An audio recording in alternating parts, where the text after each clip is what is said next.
มาเบิ่งที่ข่าวพิธีแนะนำ MV บทเพลงสรรเสริญผักพัฒนาแต่บ่ลืมความเป็นลาวซึ่งได้จัดขึ้นในมื้อวันที่15 มีนาคม 2025 นี้ที่โรงแรม Holiday Inn นครหลวงเวียงจันทน์โดยมีท่านนางใบคำคัทธิยะรัฐมนตรีกระทรวงงานและสวัสดิการสังคมท่านบ่อแสงคำบุกดาราอดีตรัฐมนตรีกระทรวงแถลงข่าววัฒนธรรมและท่องเที่ยวที่ปรึกษากิตติมศักดิ์โครงการ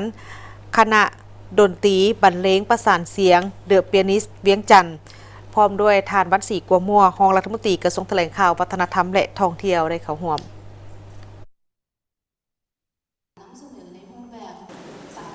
ในพิธีท่านนางมุกดาวันคัทธิยะประธานโครงการและผู้บริหารคณะดนตรีบรรเลงประสานเสียงเดอะเปียนิสต์เวียงจันทน์ได้กล่าวว่า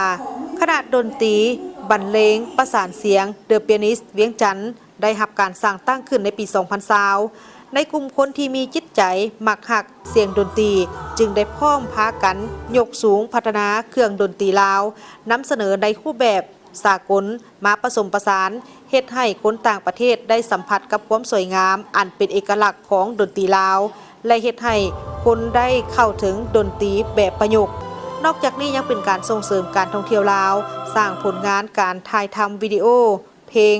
ที่ได้เลือกเอาสถานที่ท่องเที่ยวทางประวัติศาสตร์ที่สำคัญในประเทศลาวเพื่อเป็นการประกอบส่วนสุขยู่การท่องเที่ยวลาวด้านการนุ่งถือถึงว่าจะนุ่งถือแบบสากลประยุกต์ทันสมัยแต่ก็ยังได้ยกสูงถึงความสำคัญของ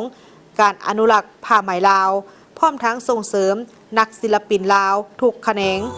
นอกนี้ผลงานเพลงยังได้สอดแทรกแนวความคิดความเสมอภาพบทบาทหญิงชายโดยผ่านการนำเสนอการแสดงของแม่หญิงลาว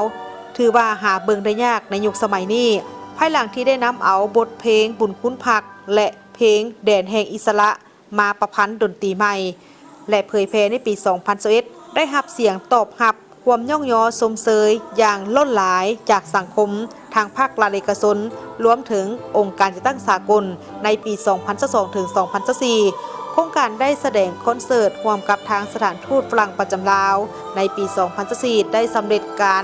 จัดงานคอนเสิร์ตของตนเองข้างทมิตรซึ่งได้รับการตอบรับ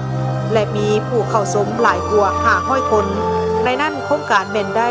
ส่งนักแสดงนักร้องนักเปียโนแสดงอยู่ภายในและต่างประเทศของประชุมอาเซียนและอื่นๆส่วนการแนะนำบทเพลงสรรเสริญผักที่เป็นบทเพลงของทานศรีสนะศรีสารเป็นผู้ประพันธ์เป็นบทเพลงที่ยิ่งใหญ่ของบรรพบุรุษลาวนำมาประดิษฐ์ดนตรีใหม่ในครั้งนี้จะเฮ็ดให้บทเพลงอมตะได้หวนคืนมีชีวิตชีวาและเพื่อให้วัยหนุ่มลาวรุ่นต่อๆไปได้รับฟังและเรียนรู้บทเพลงที่มีมูลเชื่อปฏิบัติลาวท่านนางเวียงพรแก้วคุณศรีหัวหน้าแผนกแถลงข่าววัฒนธรรมและท่องเที่ยวนครหลวงเวียงจันทน์ได้กล่าวว่าการแนะนำ MV บทเพลงสรรเสริญผักวงดนตรีบรรเลงประสานเสียงเดอะเปียนิสต์ลาวในครั้งนี้จุดประสงค์ก็เพื่อเป็นการคำนับหับต้น3 วันประวัติศาสตร์ก็คือวันยึดอำนาจ23 สิงหาและกองประชุมใหญ่ของพรรคให้มีบรรยากาศที่คึกคืนมวลซื่นเพื่อส่งเสริมวัฒนธรรมและศิลปะดนตรีให้ได้รับการปกปักรักษาพัฒนาและสืบทอดจากหุ้นคนสู่หุ้นคนในเวทีการแสดงที่มีคุณค่าและเอกอ้างความภาคภูมิใจเพื่อส่งเสริมก่อสร้างพัฒนาทรัพยากรมนุษย์ศิลปินที่มีความรู้ความสามารถให้ยืนยงยกสูงคุณค่าของศิลปินลาวโดยเฉพาะแม่นการแสดงดนตรีประสานเสียงผ่านบรรดาบทเพลงมูลเชื่อปฏิบัติอันมีชีวิตชีวาให้สังคมได้รับรู้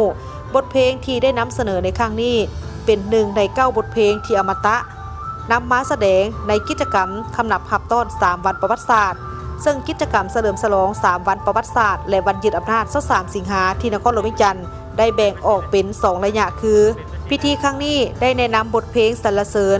ผักออกสู่สังคมผ่านสื่อต่างๆที่ส่องแสงให้เห็นถึงผลงานภายใต้พรมทุงใสของผักในภารกิจปกปักรักษาพัฒนาประเทศชาติและพัฒนานครหลวงเวียงจันทน์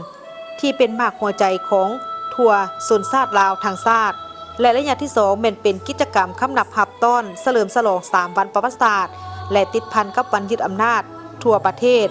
ซึ่งแบ่งออกเป็น2 กิจกรรมย่อยก็คือกิจกรรมวางแสดงรูปภาพประวัติศาสตร์ 23 สิงหาครบรอบ 50 ปี อยู่ที่สวนประตูไซซึ่งจัดขึ้นในกลางเดือนสิงหา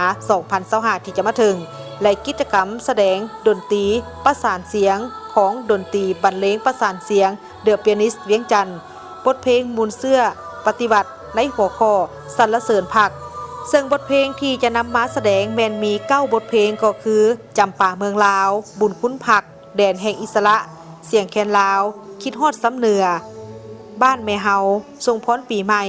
เย็นสบายซาวนาและบทเพลงสรรเสริญผักซึ่งประกอบด้วยนักดนตรีที่มีชื่อเสียง